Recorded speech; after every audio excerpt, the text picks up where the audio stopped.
Kenyans, let's remain vigilant. And I will tell you, if we surpass the Rubicon, then we shall go the route of Nepal.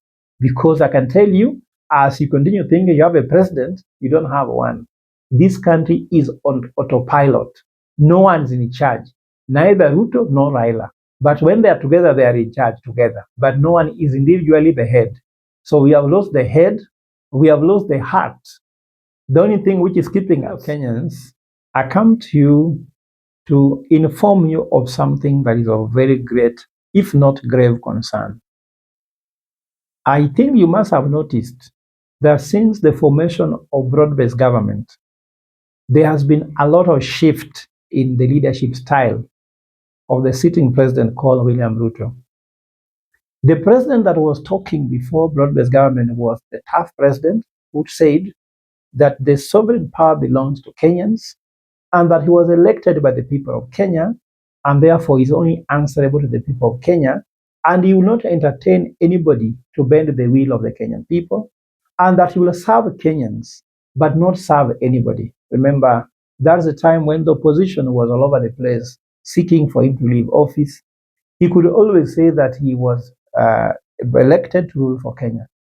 Remember also before that, that William Ruto was the deputy president serving under Uhuru Kenyatta, and he stated that the reason why Uhuru Kenyatta did not deliver on the promises to Kenyans was that because Uhuru Kenyatta had a handshake with Raila Odinga that bent the will of the Kenyan people, and that's why the Jubilee administration did not perform. Well, I'm not saying Jubilee administration did not perform, but I'm trying to say that William Ruto believed that joining hands with Raila Odinga will end up into non-delivery of any government. And he said that Jubilee administration did not give birth to children because Uhuru Kenyatta shook hands with Raila Odinga and threw him out so that they could not deliver. What did he do? He shook hands with Raila Odinga, then threw his deputy out. And for that matter, if he believed that by throwing out his deputy and shaking hands with Raila Odinga is what made Uhuru not to deliver, then the same guy should also be made to believe that by throwing out his deputy and shaking hands with Raila Odinga will also make him not deliver. Now the question is, has William Ruto delivered anything to Kenyans that he can point out? Kuna chochote ambayo inapigwa na jua ama inapigwa na mvua ya William Ruto ambao tutahesabu? For Uhuru Kenyatta, of course, with all the issues in it, expressway inanyeshewa na inapigwa na jua. For Uhuru Kenyatta, we saw 10,000 kilometers of road done under his 10-year administration. But for William Ruto, he has borrowed more than any other president in the history of Kenya, but there's nothing to show for. He's formed a broad-based government that is very expensive. And that is not the main thing why I'm talking to you. What I'm talking to is that there are so many things because Raila Odinga and William Ruto don't like each other. So what they did is that they sat down and signed so many papers in terms of agreement that Raila said that you have to do so that I can support you. And you will start seeing those papers coming one by one. Some of them you have seen, but you cannot see it. One of the papers which was signed was Raila Odinga has to go to AU. Of course, that failed. The second thing was Raila Odinga was very clear that he has to bring some people from his party into the broad-based government and form a broad-based government, which is so expensive that all money goes to broad-based government and there's no money left for development. And because of that, the government is borrowing more to keep the broad-based government being bankrolled, but there's no development going on. If there's any development, fellow Kenyans, tell me why there's a challenge with the school capitation program. If there's no challenge, fellow Kenyans, tell me why SHA is not delivering. No one can be treated with SHA, yet here they're saying it's happening. If there's any development going on in Kenya, tell me which road construction major projects ongoing. If there's anything going on, tell me why manufacturing project promised by the Kenya Kwanza government, the same as the Azimio government, that now form broad-based government is doing anything. Nothing is going on. But the following things are going on well. Politics. Politically, they are doing very well. One, they have formed a broad-based IBC. If I'm wrong, you only have to look at broad-based government, then look at the IBC. You can see the fingerprints of broad-based government into the IBC. Raila Odinga appointed some people of his own into IBC. William Ruto appointed. That was the agreement. That was one paper they signed. I counted one paper.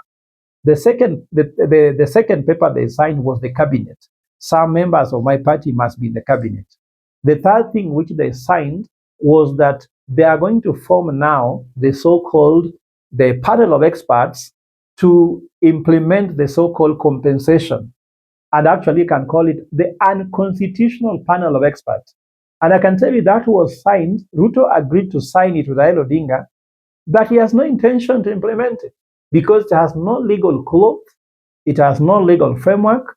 At the same time, it has no funding framework because the compensation of these victims need to be passed in Parliament as a supplementary budget.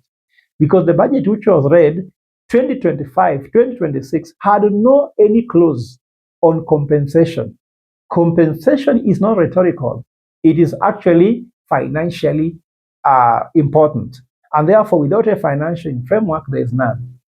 The other one you're going to see now is that William Ruto is going to accept the second paper because after they sign this agreement, Raila has to call him, then complain. That's why you hear sometimes Raila threatens him. We might not support you for 2027. Then Ruto releases one paper. So when you saw him threatening Ruto, he had to appoint this panel of experts. I can tell you, fellow Kenyans, the third paper is still coming, which will shock you. For William Ruto to be supported by Raila Odinga to become president in 2027, there are around 26 papers that are still waiting. I've only counted 4. The next 19 papers will come and you'll see them. So what I'm trying to say in short is that if William Ruto is signing these papers with Raila Odinga to implement and they are against his own policy, is he still implementing the bottom-up economic model that he promised Kenyans, the better agenda? Are these things being signed and being done in concurrence with the vision he had for Kenya when he took office? I can tell you no. So what is happening is that who rules Kenya now? It seems William Ruto has known he cannot win, he cannot continue ruling Kenya. He's incapable of ruling Kenya, and therefore he must have let Raila Odinga to rule the country by telling him what to implement. Because the things we are seeing, like the team of experts, panel of experts, to implement compensation, there's nothing there that is going to happen. And I can tell all the victims, don't be misled. If you have to take action, take action. If you must go to court, go to court. And as at the Restorative Justice Commission, we've sat down and discovered that nothing is going to happen. We are accepting a lot of documents from victims, ballistic reports and the rest. We are collecting a lot of intelligence on the ground. And this intelligence on the ground, if courts of Kenya cannot deliver because they have been accused to be corrupt, we shall go to International Court of Law. We shall go to ICC. We shall go to International Human Rights Commission, even the one under the UN Charter. We will go all the heights. So fellow Kenyans, do not lose hope. But at the same time, remain vigilant so that you are not just being deceived by people who are not ruling this country. And I want to tell the Kenyans that the current president is not the president you elected. He has become something else. There are two things. Greed has entered him. That is greed for power and greed for wealth. And for him to be greedy, he has to pay a price, which means he has to lose the power of being in charge. And therefore, the person who is keeping in power needs money. And that person has to call the shots so that he continues feeding him. And for him to feed him, the government becomes too expensive. And therefore, Kenyan good won't be seen. And for that matter, nothing is good is coming. So Kenyans, let's remain vigilant. And I will tell you, if we surpass the Rubicon, then we shall go the route of Nepal. Because I can tell you, as you continue thinking you have a president, you don't have one. This country is on autopilot. No one's in charge, neither Ruto nor Raila. But when they are together, they are in charge together. But no one is individually the head. So we have lost the head, we have lost the heart. The only thing which is keeping us is God that is keeping us. And God won't keep us for too long because God also wants us to take action. So Kenyans, let us take action so that our country can go forward. If you have any evidence, please present them before the People's Restorative Justice Commission, chaired by a retired Attorney General, Justin Muturi. In that commission, we are going to ensure Kenyans have justice, but do not put all your hopes on this panel of experts, because I can tell you, it's just one of the papers that was forcefully signed by William Ruto, because he has to sign it. If not, then Raila Odinga could actually withdraw from him. And you know what happens if Raila reads Ruto? The government will collapse. The only center that is holding this country now is Raila Odinga and ODM. And if they decide to leave, Ruto will collapse. And therefore, many papers are coming. They have been signed. Raila is releasing them bit by bit. The only question is, what is the next surprise? Thank you very much, Kenyans. God bless you, and God bless Kenya.